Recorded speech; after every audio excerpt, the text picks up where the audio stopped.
the whole leadership idea. In undergrad in business, one thing we discussed a lot was whether leadership was something innate and natural or something that you can build.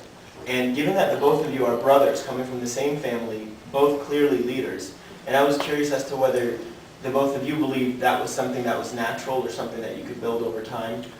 I think a little bit of both.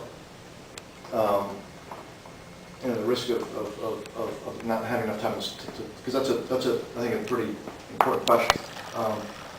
But if I had to answer that as I am, just kind of like off the top of my head, I think a little bit of both. I'll tell you, there's some things you cannot learn unless you already know. Integrity.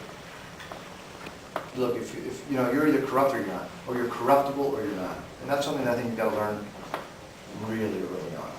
You know, and I see a lot of times on shows and stuff like that, the issue about, oh, you know, he or she had too much of a temptation of an opportunity, and therefore they succumb to corruption.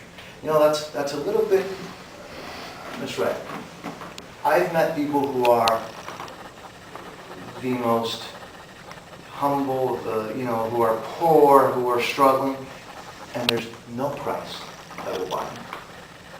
And then you also see people who are gazillionaires who will do things that are corrupt.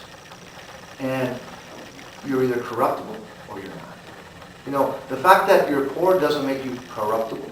The fact that you're rich doesn't make you beyond being corrupt. And so there are certain things I think you have to learn very early on. Strength of character, you either have it or you don't. You know, we see it here, we've seen it in the state legislature, we see it everywhere else. You people who are brilliant, who are bright, and who you can count on unless it matters.